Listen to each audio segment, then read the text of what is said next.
حکومت نے سیاحت، روزگار اور معاشی ترقی کے لیے مانسہرہ سے کاغان اور چلاس تک 172 کلومیٹر موٹر وے کی منظوری دے دی ہے۔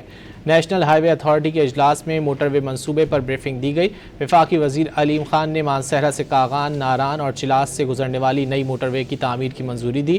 موٹر وے کی مجموعی لمبائی 172 کلومیٹر ہوگی اور مانسہرہ سے کاغان اور چلاس کا فاصلہ تقریباً 120 کلومیٹر تک کم ہو جائے گا۔ منصوبے میں 13.5 کلومیٹر طویل بابوسر ٹنل بھی بنائی جائے گی، جو کہ ملک کی سب سے لمبی سرنگ ہوگی۔ نئی موٹر وے کا یہ شاندار منصوبہ مغربی چین کو براہ راست کراچی اور گوادر کی بندرگاہوں سے جوڑے گا۔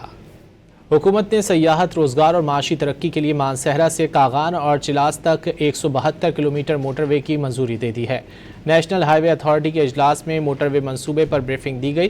وفاقی وزیر علیم خان نے مانسہرہ سے کاغان، ناران اور چلاس سے گزرنے والی نئی موٹر وے کی تعمیر کی منظوری دی۔